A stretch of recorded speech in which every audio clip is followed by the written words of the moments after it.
At Windridge Tennis Camp in Craftsbury, Vermont, there was a particular June session back in the day, where it rained every single day.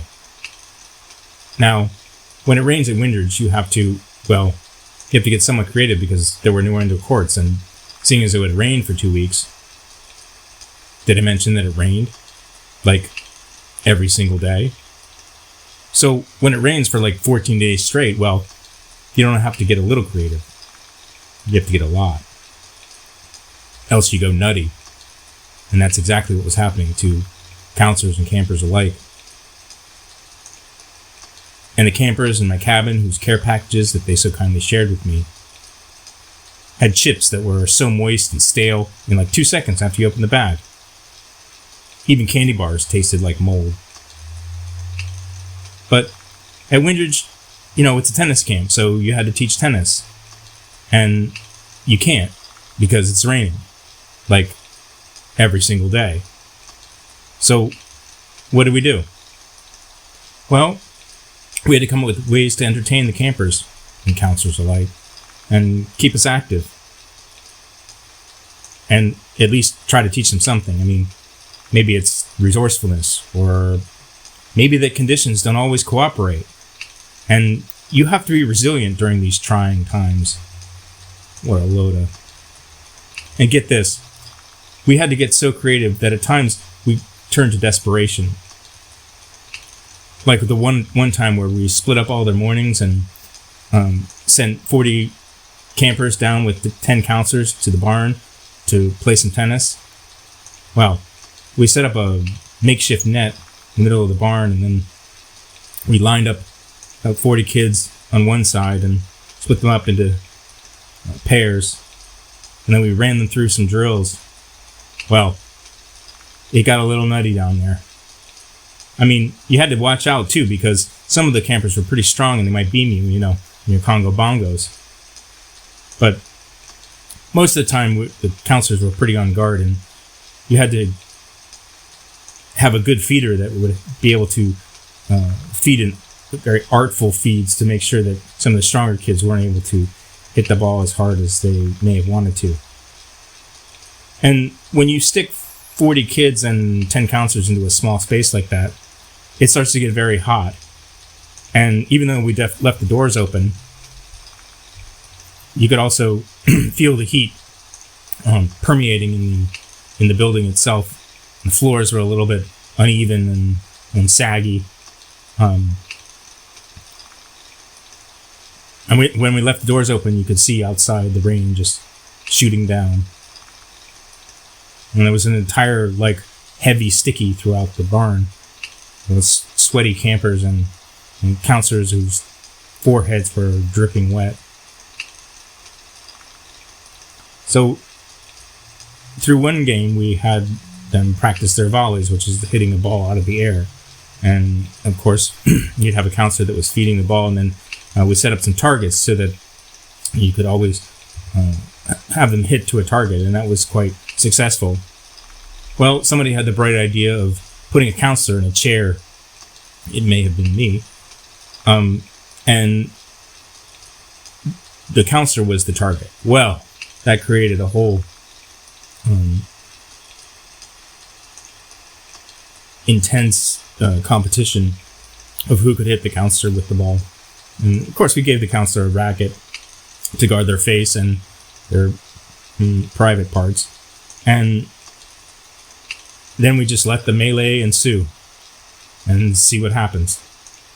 Now, we didn't even have med kit down there. We didn't have any kind of precaution or anything like that. We just let them go crazy for a good 15 minutes trying to hit this counselor. And I think one glanced at one point in time, and then we just stopped the game. And eventually we all gathered together and ran as fast as we could up the hill through the rain to get up to the theater. Now, at the theater, we just kind of hang out on the chairs and look out and watch the rain come down. Maybe put on some music on the stereo and just look at each other. Well, that was when one of the counselors spoke up and said, I got an idea. Let's have a mudslide. And we were like, wait, what? What's a mudslide? And he's like, I'll be right back. So he ran, booked it down to the dining hall, which was a little bit farther down the hill.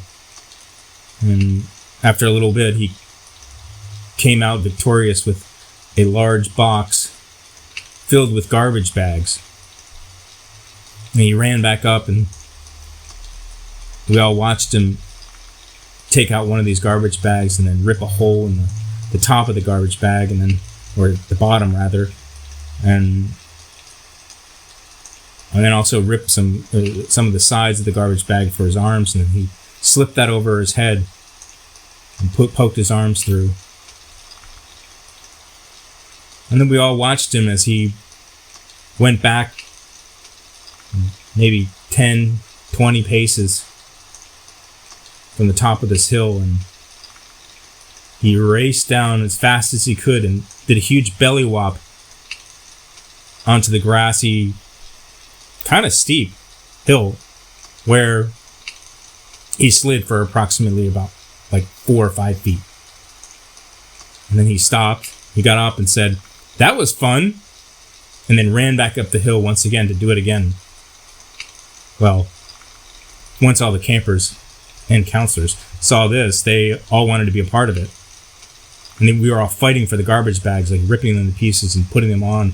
And then one by one, we'd step back and race as fast as we could and hurl ourselves down this hill.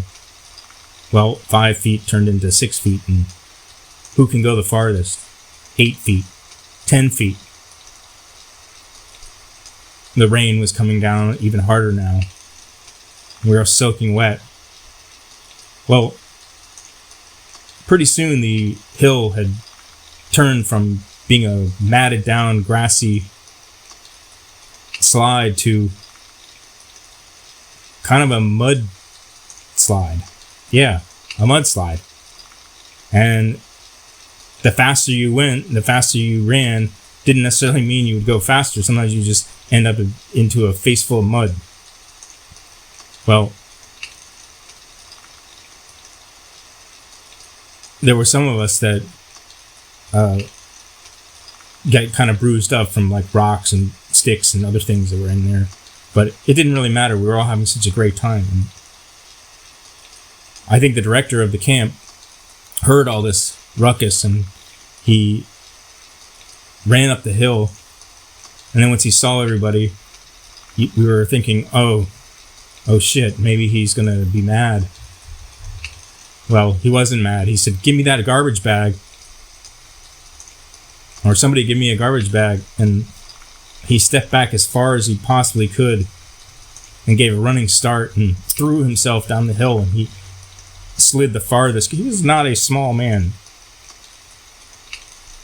And there was like a shooting tail of mud coming off the back of his shoes as he went down. And he went almost all the way down to the barn. Well, he stood up to the cheers of campers and counselors alike. And when he came walking up the hill, everyone was gathered together, and someone had a camera and was taking pictures of it all muddy. And then he announced to everybody, the director announced, said, everyone go to the showers, and we're going to have an early dinner. And then after dinner, we're going to have a dance up at the theater. And we were all happy, and we raced down to the showers. And of course, there was a huge line for the showers, but no one really cared. And we hung out all of our muddy clothes on the line and went into our foggy and humid cabins, got changed, and went up to the dining hall. Had a nice meal of foggy and humid food. And then we went back, changed our clothes again, and went up to the theater and danced the night away.